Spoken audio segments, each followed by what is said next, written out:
Bueno, queridos amigos, estamos en una nueva edición, una segunda semana del año ya aquí en Tu Dinero Nunca Duerme, en esta edición especial en el que vamos a seguir siendo el primer programa de cultura financiera de la Radio Generalista Española, ese programa en el que venimos a aprender a invertir, a despertar nuestros ahorros y a ponerlos a trabajar. Y además os saludamos, en este caso, también a los espectadores de Libertad Digital Televisión. Recuerden, las horas del programa son los domingos de 2 a 3 de la tarde, como nos están escuchando ustedes ya en este momento en la sintonía de radio.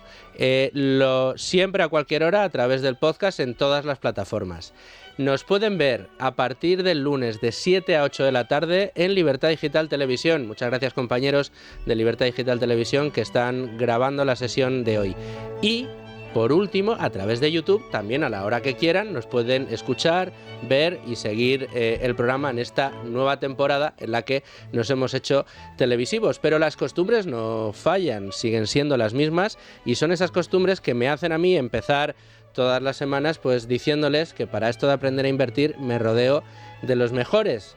Nuestro amigo Manuel Llamas, como está muy ocupado en sus cosas, hoy tampoco puede estar con nosotros, pero me ha prometido que esta temporada, ya que salimos por la tele, también va a estar con nosotros e intentará estar más a menudo de lo que normalmente suele poder estar. Pero sí que me acompaña indefectiblemente, como siempre, fiel escudero, continuamente aquí a mi lado. Domingo Soriano, ¿cómo estás? Pero lo dices como si fuera una obligación, como que tengo... No, vengo encantado. Hombre, sabes que como no vengas a ti si te casco un negativo de los gordos. Ya lo sé, que conmigo eres mucho más duro que con Manu, pero no pasa nada. Bueno, Domingo, muchas gracias por estar aquí y tradiciones no faltan. Seguimos con Value School, seguimos con Luis Alberto Iglesias. Luigi, ¿cómo estás? Muy bien, encantado. Oye, otro año bien, más. Formato, tele, nuevo año. Ya nos estrenamos con Verónica Llera la semana pasada. Estupendo. Oye, hay que estar allí donde están los interesados en invertir, los formatos, en ahorrar, en cualquier plataforma. Teníamos algunos que nos decían, pero yo quiero veros, pues aquí nos tenéis. Ya veis, es un estudio de radio y estamos retransmitiéndolo. Y hoy, además de estar acompañado por Domingo y por Luigi, nos acompaña y nos trae desde Value School, nos traen a Daniel Tello, que es director de inversiones de Azagala Capital y gestor de fondos en Antbank. Daniel, muy bienvenido a Tu Dinero Nunca Duerme. Y digo, Daniel, bienvenido, porque hoy estás aquí, hoy te pueden ver, porque estás aquí en el estudio, pero ya estuviste hablando con nosotros por teléfono y además en un momento bien complicado, ¿no? Un momento muy especial. Marzo del 2020, pleno inicio de COVID y con mucho miedo en ese momento en los mercados y recuerdo perfectamente que recomendamos dos cosas, que es mantener la calma, que nada hiciera descarrilar el plan, y que apostar en contra del desarrollo de las personas y de la humanidad no tendría ningún sentido, y el paso del tiempo nos ha dado la razón. Aquí vuelvo a estar. Y tanto que sí, bueno, y hoy hablaremos de otras muchas cosas, pero bueno, ya que estamos todos, vamos a comenzar. Bueno, y estos años, con la ayuda de Value School, hemos aprendido de primera mano la inversión del arrendajo, la inversión estilo botijo, hemos aprendido la inversión por dividendo, también hemos aprendido la cartera permanente, nos han acercado las tendencias de independencia financiera, de ahorro y también de ahorro extremo, también los fondos temáticos, y hoy con Daniel Tello vamos a aprender y vamos a hablar de algo llamado inversión en empresas de nicho. Vamos a ver qué es esto de invertir en empresas de nicho, de invertir en calidad y sobre todo de fijarse bien en cuáles y en dónde están las buenas oportunidades de inversión. También vamos a tratar de desentrañar cuáles han sido los comportamientos de este tipo de inversiones y cómo y cuándo incorporar este tipo de estrategias a nuestra cartera de inversión. Pero qué mejor que nos lo cuente Daniel, ya que ha venido aquí y ya que le pueden ver todos ustedes. Así que nos vamos ya a la entrevista. Bueno, pues arrancamos la entrevista con Daniel Tello, con Luigi, con Domingo Soriano. Ay, Manolo, las que te pierdes, macho. Ya sé que las vas coleccionando y luego ya vas tomando apuntes y te vas preparando para el siguiente programa, a ver si la semana que viene te podemos tener aquí con nosotros. Pero bueno, aunque estemos en nuevo formato, estrenemos formato esta temporada, la primera pregunta, Daniel, aquí manda Luis Alberto Iglesias y Luigi es el encargado de hacerla. Así bueno, que, adelante. Mando porque él me deja, que es el jefe. Por supuesto, no lo dudes. Aquí la jerarquía está muy clara. Bueno, Dani, vamos a empezar delimitando conceptos. Ha mencionado en su introducción, Luis Fernando, la inversión en empresas de calidad. También ha mencionado la inversión en empresas de nicho. Las empresas a las que se refiere Luis Fernando y a las que tú inviertes no son las que habitualmente se entienden como empresas de quality, que puedan estar formando la cartera de un fondo de la categoría calidad. Entendámonos, ya aquí ya son varias temporadas, sabemos que nos gusta mucho etiquetar y que a la hora de etiquetar se cometen muchas... es generalizar con brocha muy gorda. Explícanos entonces cómo entiendes tú la calidad, cómo se entienden las empresas en que tú inviertes y también qué significa invertir en empresas de nicho. Pues muy buena pregunta para ser la primera, nada fácil de contestar. Lo voy a intentar hacer de una manera sencilla y muy intuitiva. ¿Qué es una empresa de calidad? Hay muchísimas definiciones, pero Apple es una empresa de calidad. O sea, todo el mundo entiende que Apple cumple dos funciones. Domina su nicho, es decir, se dirige a un tipo de productos de gran consumo relacionados con tecnología. Digamos que domina su nicho. Dentro de los smartphones, pues domina ese nicho. Pero es que además es una empresa de calidad porque tiene una cuota de mercado muy importante. Y además, ¿qué más hace? Controla su ecosistema. Es decir, no solo te vende el iPhone, sino que te vende los auriculares, el iPod, el Mac. Es decir, eso es una empresa de calidad, que todo eso se traduce en generar unos márgenes de beneficios muy por encima de la media. Y la diferencia entre Apple, salvando las distancias, y las empresas en las que nosotros tratamos de invertir es el tamaño. Es decir, en Apple puede invertir todo el mundo, pero es prácticamente imposible que un particular o un fondo de inversión pequeño como el que yo gestiono tenga una ventaja competitiva que las miles y miles de personas que siguen Apple diariamente por la cantidad de noticias que genera Apple. ¿Qué ocurre además? Los grandes fondos, los hedge funds, pagan cantidades ingentes por tener información de primera mano sobre las cifras de ventas de Apple, los impactos en redes. Nosotros no tenemos esos recursos, entonces ¿qué hacemos? Nos dirigimos a un nicho, es decir, nos dirigimos a un nicho de mercado, como por ejemplo la empresa Endor, que es la dueña de Fanatec, que posiblemente ninguno de los tres no lo hablar. conocemos. Bueno, pues durante la pandemia esa empresa era la que salía en absolutamente todos los vídeos cuando los pilotos de Fórmula 1 estaban en sus casas haciendo competiciones en carreras en formato eSports, ¿vale? Entonces, Fanatic, Jos Verstappen, Fernando Alonso, Leclerc, todos. Entonces, esa empresa es una empresa de calidad porque tiene unos márgenes muy altos, se dirige a un nicho que es sim racing y vende pedales, volantes, con unos márgenes increíbles y además controla su ecosistema, porque son intercambiables. Es decir, Apple tiene un tamaño exagerado, Endor es una empresa pequeña de apenas 200 millones, pero las dos controlan su ecosistema, salvando las distancias. Las dos controlan su ecosistema, se dirigen a un nicho determinado, tienen una posición dominante, porque dentro de ese mercado tenemos a otras empresas más conocidas como Logitech, como Guillemot, es decir, pero no tienen ni la tecnología ni la imagen de marca que tiene Fanatec. Es decir, tú hoy en día llevas un Apple y es un signo de marca, es un signo de distinción, es algo aspiracional. Cuestión que no tiene ni Guillemot ni Logitech, pero sí tiene Fanatec. Entonces, intento contestar a esa pregunta tan difícil de una manera muy gráfica, con ejemplos gráficos. ¿Qué ocurre? Que aparte de no tener una ventaja competitiva para saber más que el mercado de Apple, por los recursos y por la cantidad de gente que hay, los fondos grandes no pueden invertir en empresas pequeñas. Entonces siempre es mucho más sencillo encontrar empresas pequeñas, bien gestionadas, de calidad, en un oligopolio, con una posición dominante, con buenos márgenes, con buen equipo directivo, que estén muy infravaloradas, porque los fondos sencillamente no pueden comprarlas. Aclaremos que no lo pueden hacer porque al ser 200 millones toda la empresa es que es tan pequeño que se la comprarían entera 5 veces. Entonces, por normativa... Por normativa y por una cuestión de sentido común. Es decir, nosotros somos un caso especial por la due diligence tan extensiva que hacemos, pero imaginaros un fondo de 1.000 millones, normalito, ¿eh? ¿Vosotros creéis que van a tener una persona, un analista, durante un mes o 2 meses analizando la compañía que en el mejor de los casos van a poder comprar 50.000 euros? Claro. Entonces, ese tipo de empresas te presentan una ventaja innegable, que es que cotizan a 2 veces beneficios, 3 veces beneficios, 4 veces beneficios, etcétera, o incluso, como le comentaba Luis, algunas están cotizando con un 50% de su tamaño en caja. Y en el momento que empiezan a crecer y sube la capitalización, empiezan a entrar en los índices, empiezan a llamar la atención de los índices y de otros fondos más grandes, es cuando se produce un re-rating. Es decir, una cosa es que siga ganando dinero y otra cosa es que la gente ya está dispuesta a comprarla a 6 veces beneficios, 7, 8, 10. Entonces, ese proceso tarda años, pero ese proceso es muy exitoso por la rentabilidad que obtienes, claro.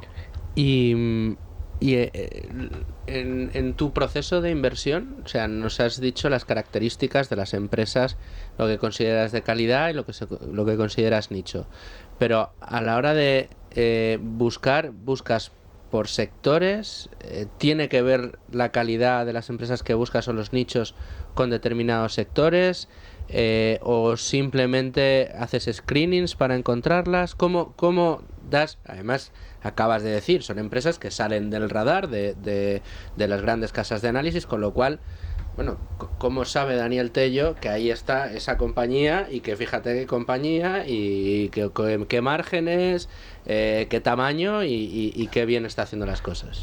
Screening no hago por una cuestión, porque el 80-90% de las empresas que tenemos nosotros en cartera, la tesis de inversión o el valor oculto que existe no está en los balances. Es decir, en los screening o el análisis fundamental más estricto radica en tirar para atrás 10 años. Me voy a analizar todas las cuentas anuales, me voy a analizar todo, y eso está muy bien y es un paso necesario, pero realmente valorar una empresa es un ejercicio a futuro.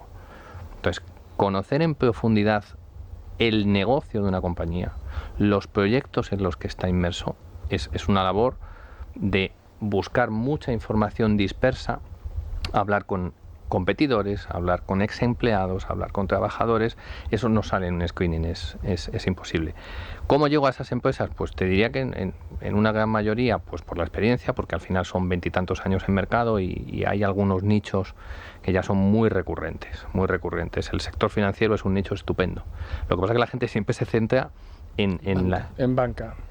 Pero hay unas empresas de servicios financieros estupendas. Es una empresa como Donnelley Financial, que es una empresa que se encarga de facilitar a las empresas que cotizan la presentación de resultados trimestrales. En Estados Unidos tú tienes que cumplir con la SEC, con una serie de formatos y documentación, igual que aquí en España con la CNMV. Bueno, pues esa empresa es la que pone el soporte informático para que tú puedas establecer un 10Q, un 10K, un 8K, etcétera. Es decir, esa empresa que es muy conocida por Broadridge porque es muchísimo más grande, esta es muchísimo más pequeña, el mercado que piensa que es una empresa de servicios de impresión, que es la que sigue mandando los informes anuales o el proxy voting a los clientes, y es una empresa que ha migrado de impresión a software as a service. Pues una empresa que debería estar cotizando a 20, 25 veces tranquilamente porque es software as a service, tienes cotizando a 7 veces beneficios, recomprando acciones como un caníbal. Entonces te llega por unos nichos que ya tengo identificados después de muchos años, pero sobre todo me llega por la red de contactos. Al final no hay nada mejor para ir a pescar a un país nuevo que ir de la mano de los pescadores locales.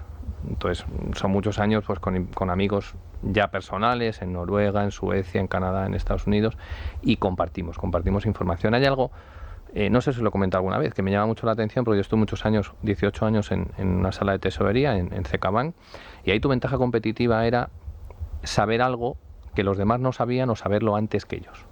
Y el mundo de la inversión value o el mundo de la inversión en microcaps es precisamente lo contrario. Es decir, la fortaleza de tu ventaja competitiva es compartir lo que sabes, porque eso te vuelve. O sea, la mayoría de las empresas a mí me llegan por inversores amigos. Y es eso, es decir, es un patrón de búsqueda. Empresas de nicho que compitan en un monopolio, en un oligopolio, que tengan unos márgenes exageradamente buenos, que tengan un equipo directivo honesto, que la gestión del capital sea buena. Una serie de características que no le pueden sorprender a nadie. Al final estás describiendo las características que muchas veces aquí grandes gestores nos han explicado en sus tesis de inversión, gestores eminentemente value, pues que les gustan empresas bien gestionadas, con sus ventajas competitivas, con escasa deuda, con buen management, con una buena posición de negocio, pero en este caso tú lo haces buscando a través de los nichos, que es lo que tú... Y en compañías de un tamaño muy pequeñito. Luis Fer, es que para mí este es un punto muy importante, porque en la cabeza del oyente y del espectador ahora muchas veces está la idea de que ese nicho, esa posición, digamos, dominante, se adquiere con el tamaño y el tiempo. Es decir, después de décadas de hacerlo muy bien, que tú ya eres un gigante, ya tienes esas barreras de entrada, negocio... No, tú estás planteando que el negocio es tan bueno que el negocio lleva ya, y la forma en que lo hacen le ha granjeado ese nicho de partida. Ese foso. Es decir, son los reyes de su categoría, aunque sean pigmeos. Eso es. O sea, es utilizar el pensamiento de segundo nivel de Howard Marks. Es decir, me voy a meter en un nicho que no crece, me voy a meter en un nicho que no tiene un desarrollo, una disrupción tecnológica a futuro. Pues si estoy entrando en la empresa que tiene el 70 o el 80% de la cuota de mercado, y como es un nicho que no crece, no tiene competencia, me estoy asegurando una rentabilidad de doble dígito en el peor de los casos. Pero es que adicionalmente lo que nosotros aprovechamos es seleccionar empresas de nicho que aprovechan su posición dominante y su cash cow, es decir, su vaca lechera para generar ingresos o flujo de caja de manera recurrente, para atacar nichos adyacentes. Se me está viniendo a la cabeza otro ejemplo que Luigi conoce muy bien, porque el que quiera verla, la tenemos la tesis de inversión en Necar disponible en Value School. Es decir, este es un nicho muy peculiar, que es el de elevadores para barcos. Es decir, imaginar un astillero, el concepto de dique seco. Bueno, pues da la casualidad que hay una tecnología que inventó Raymond Pearson, que se la vendió a Rolls-Royce, y Rolls-Royce saca un elevador para barcos que se llama Syncrolift. En un dique seco yo tengo un problema, que solo tengo el espacio que tengo. Y los armadores de barcos, hay un tema que es clave, es decir, cuanto más tiempo esté mi barco parado en labores de mantenimiento en el dique seco, más dinero me cuesta. Bueno, pues este elevador lo que hace es que saca el barco fuera del agua, lo mete en la dársena, y yo ya puedo estar haciendo mantenimiento, reparación en 4, 5, 6 barcos a la vez.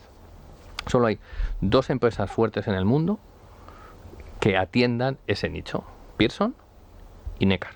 Entonces, Necar tiene el 60% de las instalaciones nuevas que se hacen de Syncrolift en el mundo. Hay más de 260. Entonces, ahí ya tienes un nicho que no crece, pero es muy estable, porque todos los años hay 1, 2, 3, 5 instalaciones. Tienes una empresa que es líder, familia de segunda generación, empresa fundada en el año 65, cotizando desde el año 99, no tiene deuda, tiene caja, márgenes del 25%, el 40% del tamaño de la empresa está en caja. Es un negocio buenísimo, porque los clientes te anticipan el 40% del coste del proyecto.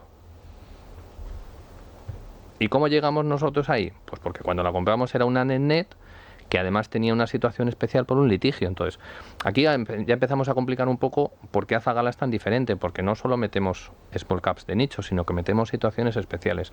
Entonces, cuando nosotros compramos esa compañía, tenía un litigio que le suponía una posible salida de dinero de 240 millones. Es que la empresa tenía 300 en caja. Aun perdiendo el litigio, seguía teniendo caja neta. Pues, ¿cómo valoramos eso? Le quitamos toda la caja y se nos queda una empresa a 2 veces beneficios. Ser una de las únicas personas que dedica horas y horas, yo soy una empresa que estudio todos los días, no te permite saber que eres una de las pocas personas que sabe que esa empresa ahora está inmersa en 11 proyectos de licitación de nuevos Syncrolift. Hacemos las cuentas muy rápido. Si tiene una cuota de mercado del 60%, vamos a suponer que en los próximos años gana el 50%. Es una empresa que vale 80 millones y que cada nuevo proyecto supone entre 20 y 30 millones. Pues si decimos que gana la mitad, que gana 5, que gana 6, supone multiplicar por 2 el tamaño de la compañía. Entonces, es un conjunto de especializaciones que te hacen encontrar esos nichos, ser la persona que más sabe de esa empresa, porque no hay nadie más estudiando. Yo en alguna carta lo he dicho, digo, es que esto es como correr un maratón y presentarte solo tú ese día a correr, porque el resto de la gente se piensa que es otro día. Entonces no necesitas ser más alto, más guapo, más fuerte, sino ser más paciente, más constante y estudiar más que los demás. Suenan casi demasiado bien estas... Es muy duro, ¿eh? Lo sé. Hay muchas horas de estudio. Fíjate, una pregunta sobre, que está un poco en relación a lo que decía Luigi. A alguien de fuera podría pensar, muy bien, es una empresa, son empresas pequeñas, efectivamente, que tienen unos márgenes muy importantes, nadie más se está metiendo ahí, pero no existe el riesgo de que alguien vea eso y diga, hombre, una empresa de un sector más o menos similar y diga, si estos se están haciendo el 20, el 25%, yo tengo un músculo como para poder hacer una inversión muy potente de inicial. A lo mejor este que estábamos hablando de los barcos es más concreto, pero estábamos viendo antes el de las volantes o los aparatos de gaming, pues alguien puede pensar, bueno, pues eso, un Apple de la vida dice, oye, yo no voy a dejar que estos Mindundi se lo lleven, voy a crear una nueva división de volantes, pedales y complementos para gaming de carreras y en 2 años les he hecho que cierren. ¿Cómo analizas tú que una empresa que sea dominante y al mismo tiempo que no vaya a haber un gran competidor que intente entrar y quedarse con ese pastel que es tan jugoso? Uno de mis mayores disgustos es cuando nos sopan estas empresas. Es decir, es que precisamente son un caramelo para las empresas más grandes. Es decir, haces un análisis del coste de reemplazo. Es decir, cuánto me cuesta replicar la tecnología de Fanatec. Son empresas que están igual de protegidas, tienen el famoso moat, que las empresas grandes. Es decir, ¿por qué? Pues porque Fanatec tiene acuerdos con Fórmula 1, con NASCAR.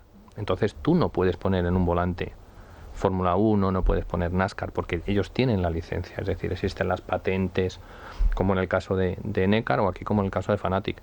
Entonces, tú haces un análisis coste-beneficio, Apple mañana quiere entrar muy fuerte en Sim Racing y la empresa que te va a comprar va a ser Fanatec o Endor.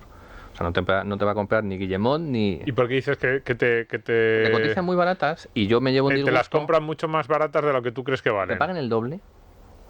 Una empresa que es capaz constantemente de crecer ventas un 20, un 30, un 40% y que es capaz de expandir sus márgenes un 10, un 15% todos los años, estamos hablando de un Tenbagger, estamos hablando de una empresa que multiplica por 10 en 10 años o en 5. Entonces, en el momento que te la compran o que te paguen una prima del 50, del 100%, te están robando la compañía.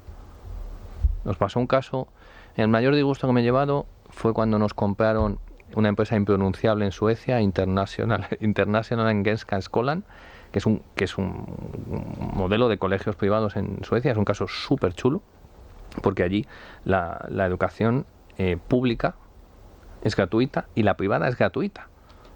¿Vale? Es como aquí en España los concertados, pero todo lo paga el Estado. Entonces, unos padres a igualdad. Sí, apunte sobre esto. Suecia, modelo socialdemócrata, es un semicheque escolar. Eso es. Ya sabéis que a mí me gustan muchos temas de educación. En Dinamarca no es tan diferente. No, es un caso de Suecia. ¿no? Pero que en Dinamarca también tienen modelo similar, pero el de Suecia es de manual, porque aquí en España hablas de cheque escolar y parece que es que quieres eso, privatizar. Apunte semipolítico, cuidado, en Suecia fijémonos el tipo de modelo que tienen y no pasa absolutamente Cualquier nada. familia que nos esté escuchando, que tenga hijos, a igualdad de precio, es decir, 0, yo voy a elegir siempre el colegio de más calidad para mis hijos. Bilingüe, que tenga las mayores... Y eso es Engelska. Es decir, es un colegio de gestión privada, pero de titularidad, digamos, a la hora de financiar pública. Es decir, es lo mejor de los dos mundos. Entonces, Engelska, pues, estaba cotizando muy barata, porque además todo lo que ganaba lo reinvertía en nuevos colegios. El proceso de ramp up hasta que un colegio te empieza a generar dinero pasan 2, 3, 4 años. Pues imaginaos una empresa de 10, 15, 20, 30, 40 colegios, cuando ya acabe de expandirse y empiece a recolectar dinero y a recomprar acciones. Pues nos pagaron un 40 o un 50% de prima, pero mi sensación es que nos habían quitado, nos habían robado. Sí, o sea, saboreas el caramelo y de repente ¡flup!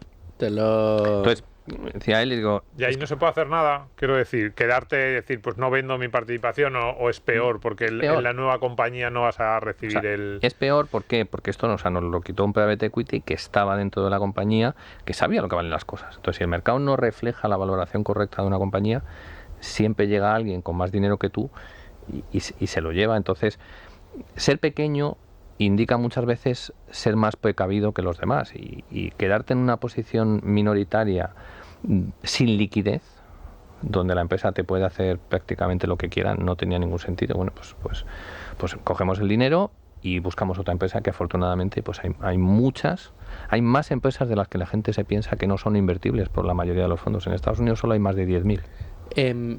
Entonces se me sugiere otra pregunta. ¿Cómo hacéis las rotaciones? ¿Cuánto tiempo estimáis de maduración en cada una de las compañías? Porque claro, si tú dices que buscáis, te lo voy a reducir un poco o simplificar, buscáis 10 baggers, pues entiendo que estaréis 5 hasta que multiplique por 10, y cuando multiplique por 10 rotáis. Pero durante ese periodo estáis buscando, estáis mirando, de repente veis una que os gusta muchísimo y una que ya casi ha madurado, la liquidáis para entrar a otra. ¿Cómo hacéis el manejo de la liquidez? En fin, ¿cómo? Es una pregunta operáis? excepcional y posiblemente de las más difíciles de contestar, porque supone aceptar explícitamente que me voy a equivocar.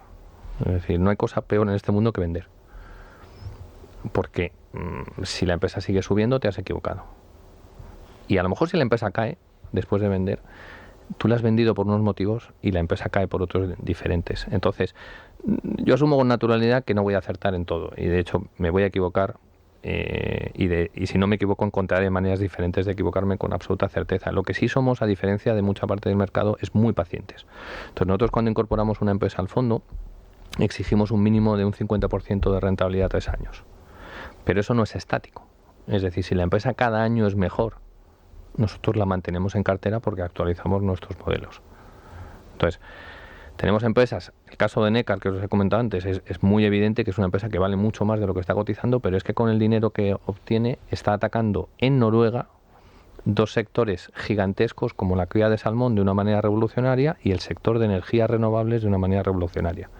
Entonces, eso, pues por ejemplo, os voy a poner un dato. Uno de los principales problemas que hay en Noruega con la cría del salmón son los piojos marinos.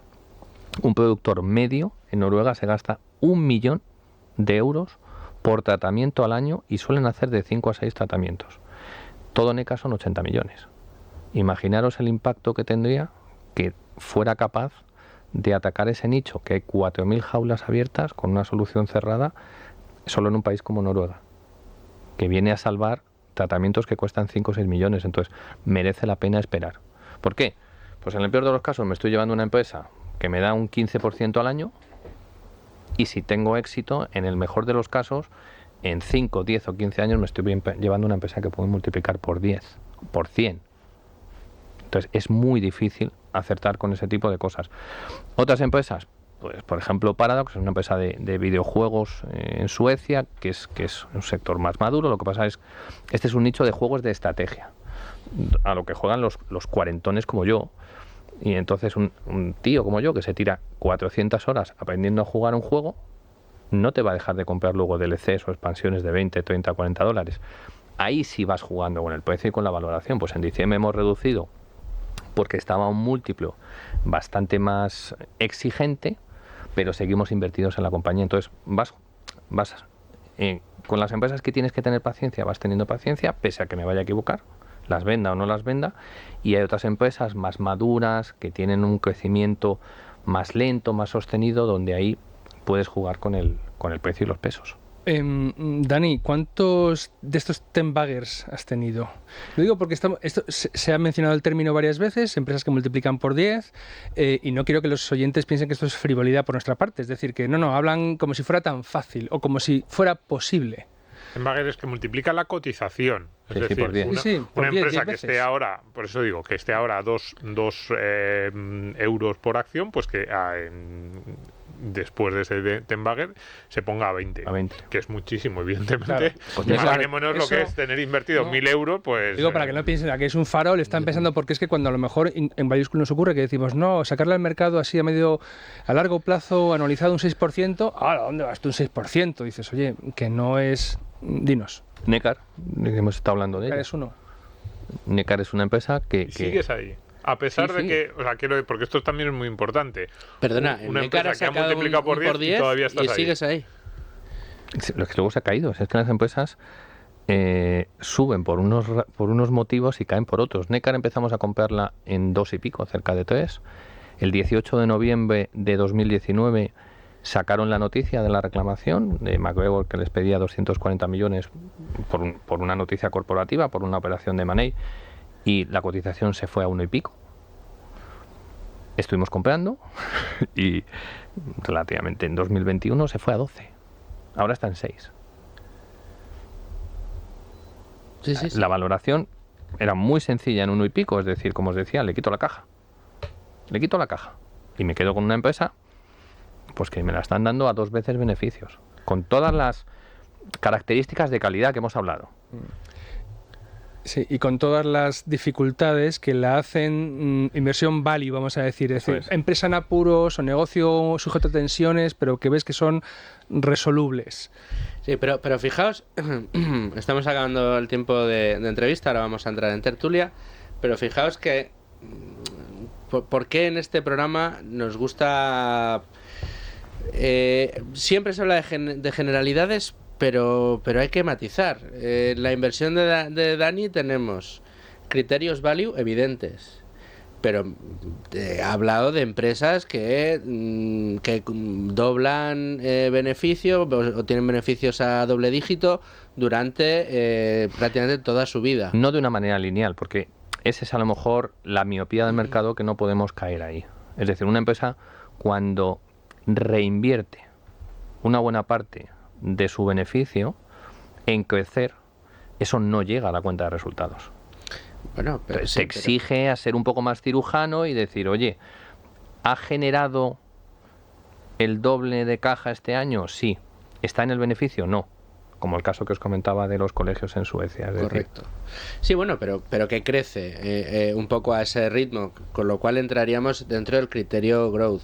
Hablas de empresas de nicho, que te fijas, alguno podría decir que haces un poco inversión temática, aunque tampoco. O sea, es verdad que es muy difícil generalizar, pero es curioso cómo muchas veces esto que tanto nos gusta, Domingo, ¿verdad? Lo decimos mucho a los periodistas, de poner casillas y empezar a colocar a tal gestor o a tal fondo en esta casilla, en la otra.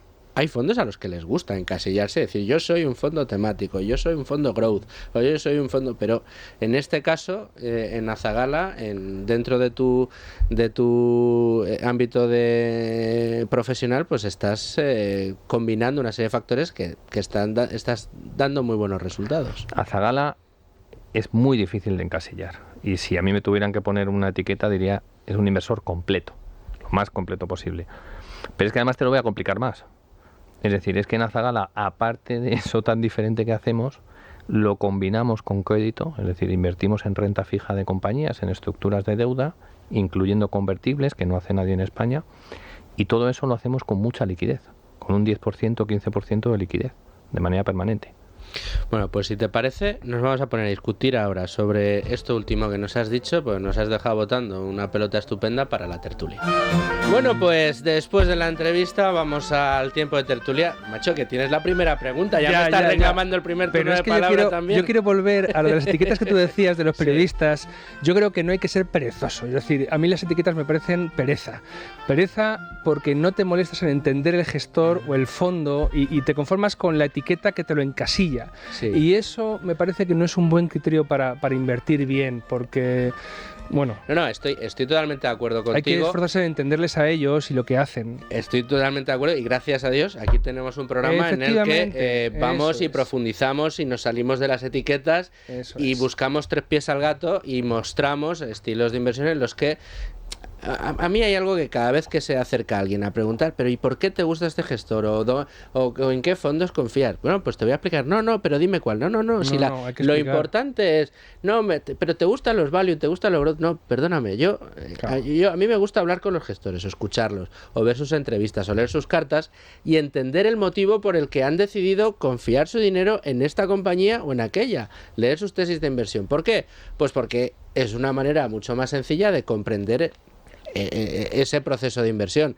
Si a ti un gestor te dice que está invirtiendo en una compañía por unos motivos que a ti no te convencen, pues probablemente ese gestor no irá contigo. En cambio tienes otro que dice, joder, pues parece evidente que esa inversión es buena inversión, ¿no? Bueno, pues entonces ahí tienes un gestor que va contigo. Pero a lo que iba yo a las casillas, y si queréis liquidamos este asunto más rápido, porque ya lo hemos tratado en otras ocasiones, ya no es que a los periodistas nos encante porque es más sencillo de explicar, pues eso, el poner etiquetas a unos y a otros, es que el propio sistema... El mercado lo favorece, sí. Pero la academia, lo he dicho 1.000.000 de veces, tanto la academia como los propios reguladores, esto es... Vamos, tú te vas a cualquier escuela de negocios a estudiar finanzas y te dicen, no, estos son los fondos value, estos son los fondos growth, estos son los temáticos, estos son los indexados patatín y los indexados patatán. O sea, tienes todo un abanico de casillas en los que van metiendo por el carril. Por eso, aquí siempre nos gusta decir, olvidémonos del carril, quitemos el ruido, vamos a la esencia, vamos a estudiarlos, ¿no? Pero fíjate, incluso, o sea, si a mí alguien me preguntara, o de hecho cuando lo hacen mis amigos o familiares, yo siempre hablo de la inversión value. El problema, claro, yo siempre les digo, cuidado porque todo el mundo se llama value. O, por ejemplo, en España en los últimos 15, 20 años ha sido, no sé si una moda, pero que todo el mundo abría un fondo como, no, yo soy value. Luego bueno, te ponías a mirar la cartera. Hace 4 o 5 años...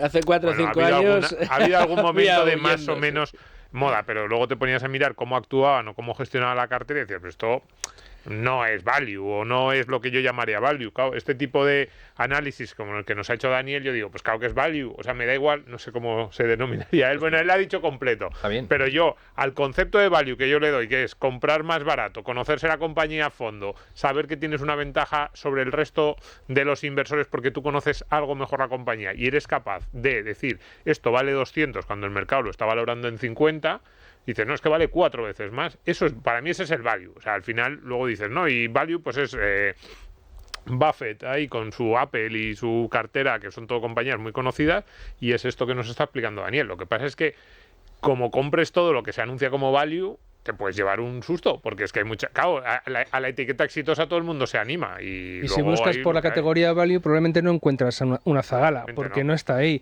No. Pero, Dani, ¿tú crees que también value significa sector o negocio estresado, es decir, con dificultades, porque es lo que muchas veces hace que eso esté barato? Es que para mí es una de las claves. Los que realmente practican el value y se definen como tal, además suelen pescar en esas aguas revueltas. Es que necesitas precio. Claro. Al final, value de una manera tradicional, amplia, es comprar algo por menos de lo que tú crees que vale. Y esa infravaloración pues puede ser, en mi caso, en su gran mayoría, pues porque son empresas pequeñas, olvidadas, desconocidas, pero es que también hay sectores odiados donde el mercado los masacra. Hace unos días, aprovechando un poco eso, es decir, saqué un tuit que resumía un poco esto, es decir, comprar, ¿cómo era? Comprar buenos negocios a precios correctos, pues es óptimo, ganas dinero. Comprar esos buenos negocios cuando el mercado te los valora a cero es todavía mejor, ¿vale? Pero lo que es imbatible es comprar empresas que ganan dinero y que precisamente porque el mercado no las mira, están en negativo. Explica eso, ¿cómo algo puede valer un menos algo? ¿Cómo es esa valoración negativa? ¿Cuál es? Otra de las empresas que tenemos en cartera, Westin Corp, pues es un holding que capitaliza 350 millones. Lo voy a contar muy rápido. Tesis de servilleta. Servilleta de papel. Tiene 175 millones en caja. Esos 175 millones restantes deberían ser la participación de una aseguradora que precisamente esta semana está saliendo a bolsa a una capitalización entre 500 o 600 millones por el rango de precios. Si tú coges el porcentaje que tiene el holding en esa aseguradora, te da entre 200 y 250 millones, ya lo tienes. Pero ¿qué pasa? Que es que dentro de ese holding hay una compañía de fondos, al estilo de Cobas, Azvalor, Magallanes, que es que tiene 4.000 millones en activos bajo gestión, tiene una estructura de comisiones del 2% de gestión y 20% de éxito, que está en negativo. Es decir, que la capitalización de la caja, o sea, de la compañía, es menor que la suma de la caja y la participación que tiene en la compañía de seguros. Por tanto, te la estás llevando en negativo. Entonces, es que eso es imbatible. Y eso es value investing. Uh-huh. Lo que pasa es que exige un nivel de especialización y de ser un cirujano de determinados sectores o compañías. O, por ejemplo, Si me permitís el apunte, ¿es que si haces bonos de crédito no eres value investing? Pues claro que sí, es decir, en la última carta trimestral lo contaba, es decir, hemos incorporado en cartera los bonos de la Universidad de Oxford. No creo que haya muchos negocios en el mundo que solo venden el 15% de lo que le piden. Es decir, es que la Universidad de Oxford solo aceptan el 14% de las peticiones para estudiar allí. Pero es que luego estás en una posición de seniority, de prelación a los accionistas si hay algún problema, y los activos que tiene, que son muy buenos, los activos inmobiliarios que tiene la Universidad de Oxford son 5 veces su deuda. Y por eso nos pagan un 6% todos los años. Pues si eso no es value investing, a mí me da igual porque yo lo voy a seguir haciendo. Es alucinante porque estás invirtiendo en small caps o incluso en micro caps, que ya hemos hablado con otros inversores en valor, que es, bueno, amenazan buenos tiempos para el value, vamos a decir, se presagian buenos tiempos, y encima también en crédito, que es algo que viene a hacerlo fatal y que lo normal es que empiece a hacerlo bien. O sea, que estás muy bien colocado para hacerlo muy bien en los próximos años. Toda la renta fija lo ha hecho tan mal, quiero decir, sé que lo ha hecho muy mal, pero al final este tipo de bonos de renta fija, incluso en un momento en el que el resto de la renta fija lo está haciendo mal, si tú esperas a vencimiento y te pagan, es decir, eso lo tienes. Claro, si no hay default, a eso me refiero. Pero fijaros qué mal lo han hecho los bonos el año pasado. O sea, porque dices, poner una cifra. No voy a poner una cifra porque depende si son bonos de 30 años, si son bonos de 5 años, la si media, son gobiernos. La media de la renta fija este 2022 ha cerrado con unas pérdidas de en torno al 15%. O sea, el peor año de los últimos 100. Por ponerle una etiqueta. Estamos hablando de renta fija, ¿vale? O sea, el producto que se coloca aquel que no puede soportar la volatilidad, Eso pues es. un 15% de caída. Este bono, concretamente de la Universidad de Oxford, que es AAA, es decir, que es el bono con la máxima calificación crediticia, o en castellano, el bono que menor probabilidad de quiebra tiene, lo hemos comprado a 42%, cuando el mercado se lo llevaba a manos llenas a 130 y a 140, como explico en la carta. ¿Por qué? Porque es un bono de muchísima duración. Es un bono que se emitió a 100 años en su momento, en 2000. Explica, por favor, eso de la duración, Claro, porque no es el plazo del bono. No. Al final es un poco más técnico. Sí. Es decir, una cosa es el vencimiento del bono, ¿vale? Y otra cosa es la duración, donde no solo incluyes el vencimiento, sino incluyes el cupón.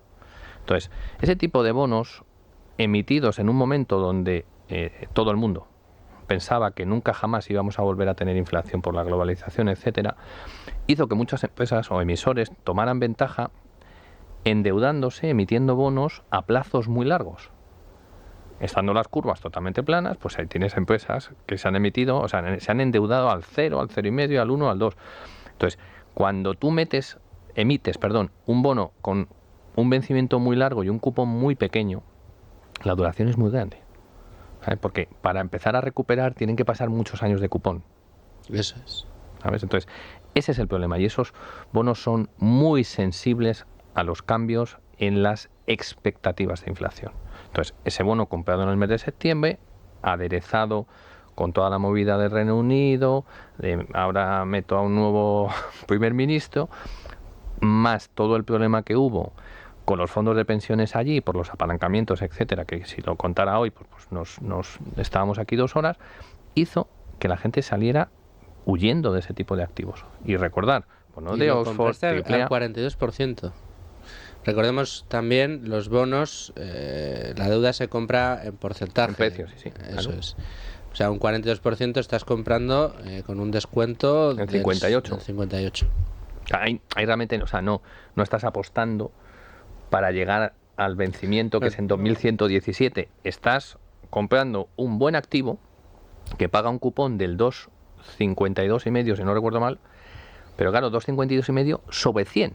Pero claro, tú, como lo has comprado a 42, te estás llevando todos los días, que es otra de las cosas que la gente ignora. Es decir, los bonos tienen mark to market, es decir, se revalúan todos los días como las acciones. Pero las acciones yo tengo que esperar a que me paguen el dividendo si es que lo pagan, mientras que todos los días en los bonos el devengo, es decir, el paso del día, hace que esos intereses yo ya los gane solo con el paso del día. Y si vendo el bono mañana, lo venderé al precio que me fije el comprador, más ese 6% en un día. Entonces, eso estabiliza muchísimo las carteras, y más si consigues rentabilidades parecidas a la renta variable, como es un 6, 7, 8%.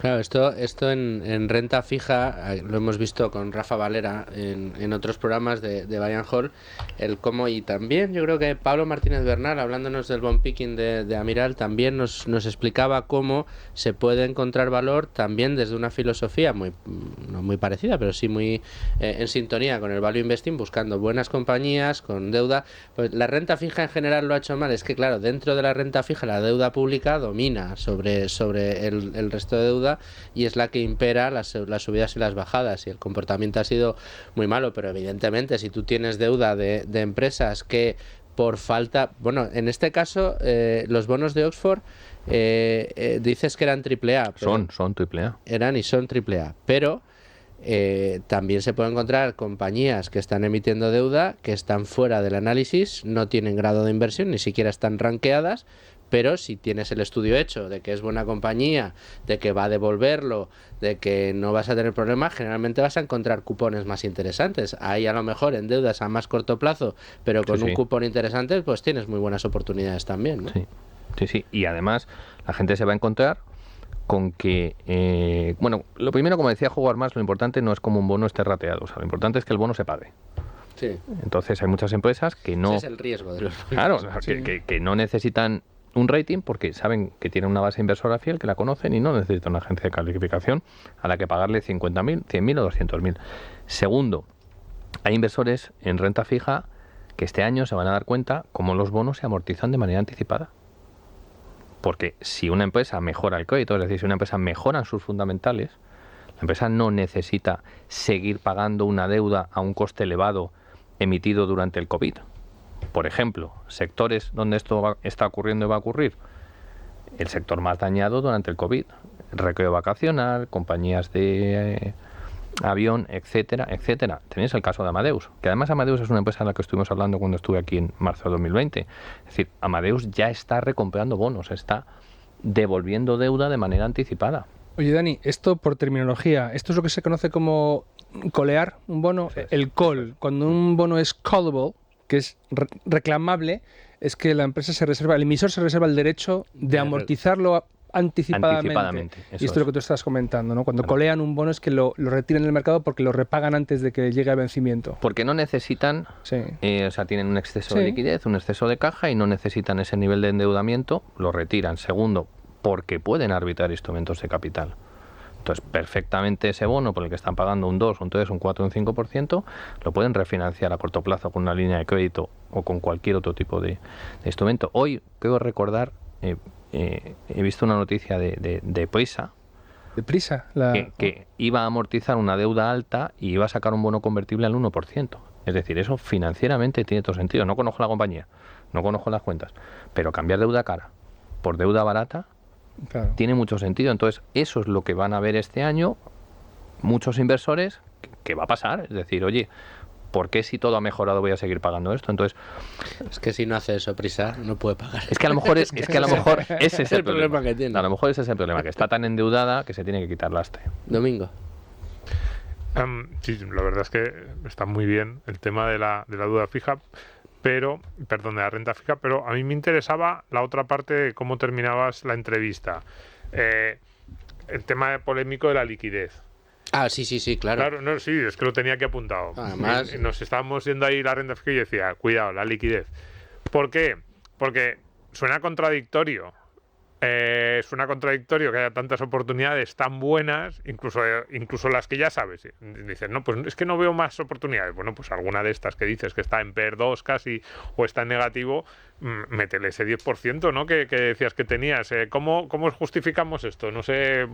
Es algo que llama muchísimo la atención. A ti te pagan para que muevas esa pasta, claro, no para que la tengas en el cajón. Y encima estás diciendo que ves opciones. Claro, o sea, las dos no solo te pagan para que muevas, sino que tú estás diciendo, fijaos qué buenas oportunidades. Oye, pues métele unos euritos más a esta que está tan barata.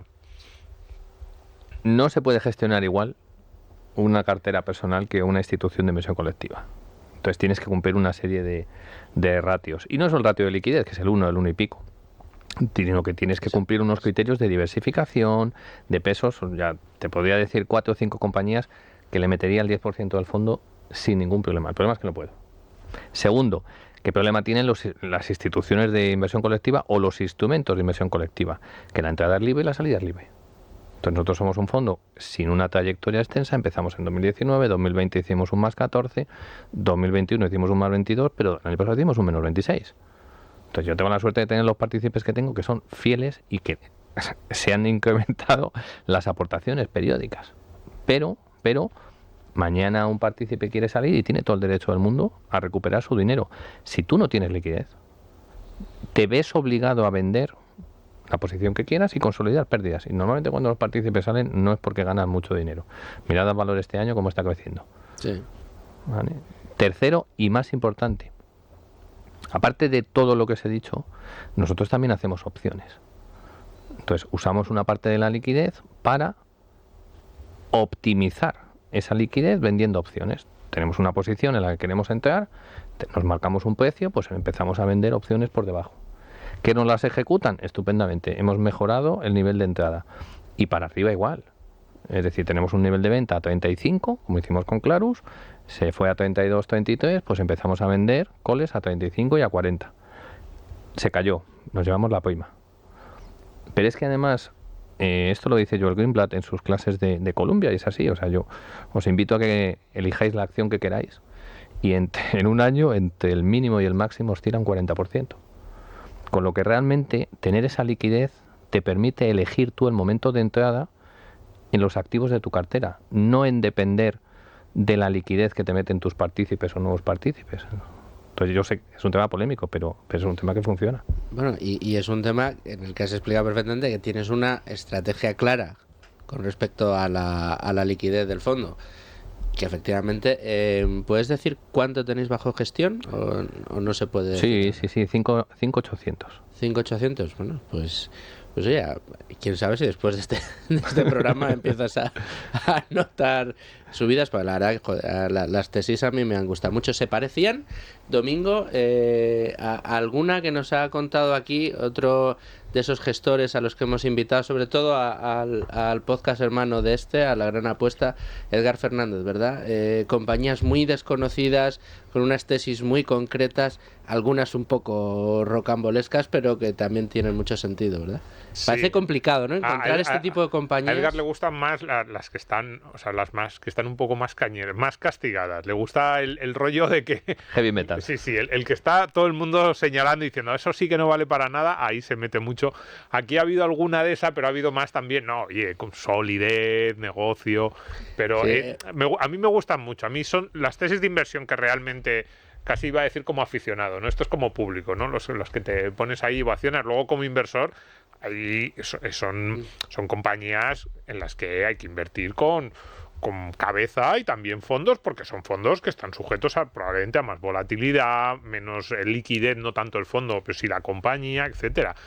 Pero como tesis de inversión son preciosas y si salen bien, como este Tenbager que nos decía, pues cuando a Edgar le salió bien el GameStop, que fue el caso más conocido, y eso pues es que te dan ganas de decir muy bien hecho. O sea, es que te lo has estudiado, has mantenido convicción y has conseguido... Y en algunos casos a una contracorriente ya no solo de mercado, sino una contracorriente mediática. El caso de GameStop era evidente, o sea, y opera mucho uno de los sesgos que tú has contado muchas veces, Domingo, que es ese o sea, todo el mercado se equivoca, o sea, el que va a encontrar por el carril que no tiene que ir, con todo el tráfico enfrente, eres tú, pero los que se equivocan son todos los demás, y sentirte con esa seguridad.